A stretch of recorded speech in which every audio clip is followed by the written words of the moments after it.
When you think of Venezuela, what's the first thing that comes to mind?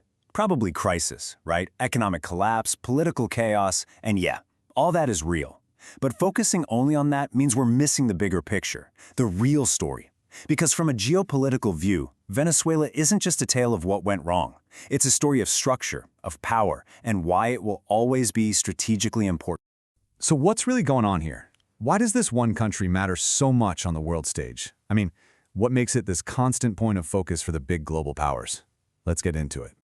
Welcome to Cognitive Pleasure. Here, we're all about digging into the structural forces that really shape our world.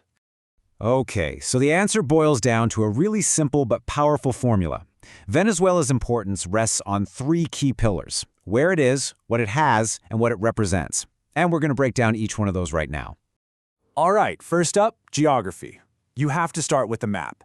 Because think about it, long before politics, before oil, before anything else, there's just geography. It's the permanent, unchanging bedrock of a country's power.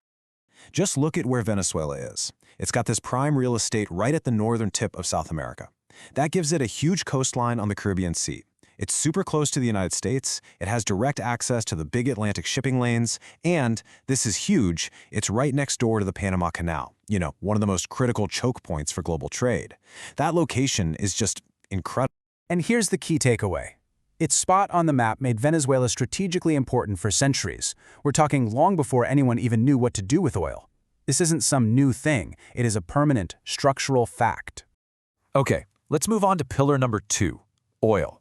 Now, this is what everyone thinks of when they hear Venezuela. But the story here is way more complex than just they have a lot of it. It's really a story about massive potential, but not automatic power. I mean, the sheer number is just mind-blowing. Venezuela is sitting on the largest proven oil reserves in the entire world. That's more than Saudi Arabia, more than Canada, more than Iran. You look at that on paper and you think, wow, that's a global energy superpower right there. Well, here's the catch, the paradox. The potential is huge, but the reality is tricky. Most of that oil is extra heavy crude. And what that means is it's really difficult and super expensive to get out of the ground and then turn into gasoline. It needs specialized tech and a ton of money, things that Venezuela has usually had to get from other countries. And that brings us to a really critical lesson in geopolitics. Just having stuff in the ground isn't power. Not really. True power comes when you can combine those resources with the technology to extract them, the money to pay for it all, and a reliable way to sell it to people who want to buy it.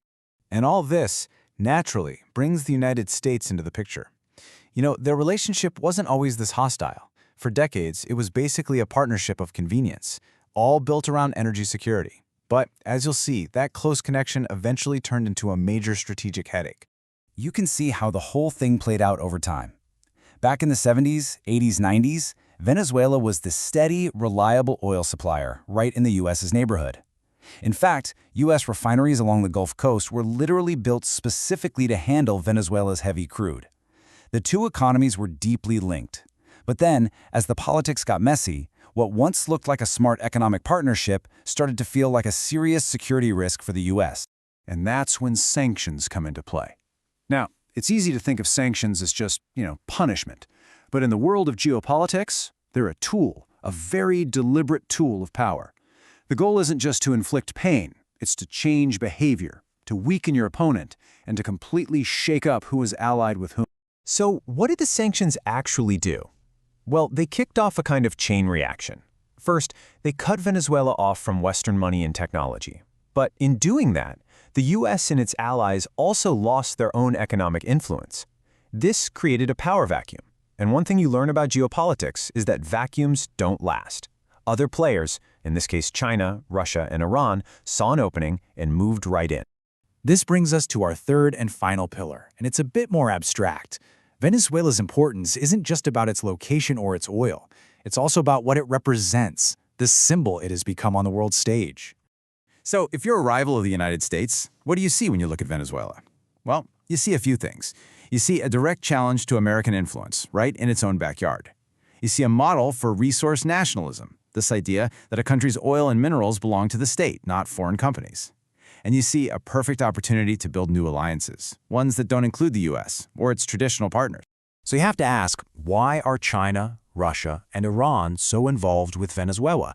Is it because they share the same ideology? Are they friends? Nope. It's about cold, hard, strategic interest, period.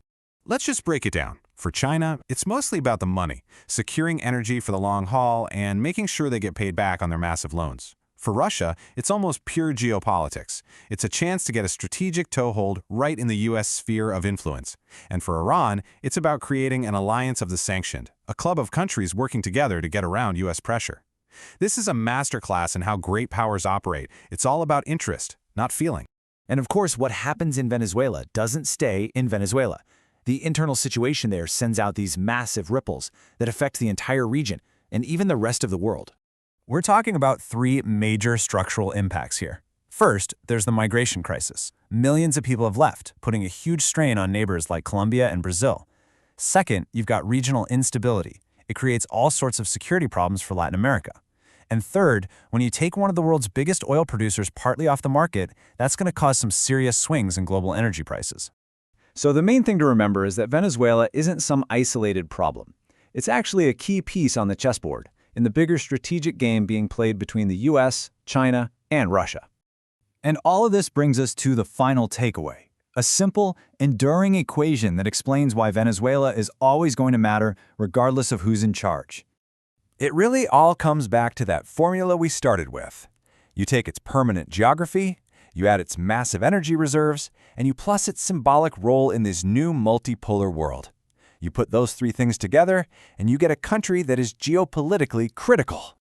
So the next time a headline about Venezuela pops up, try to see past the immediate crisis and remember the deeper structures at play. Because long after the daily news moves on, these unchangeable facts, geography, resources, and great power competition, are going to make sure Venezuela remains a key player on the global stage.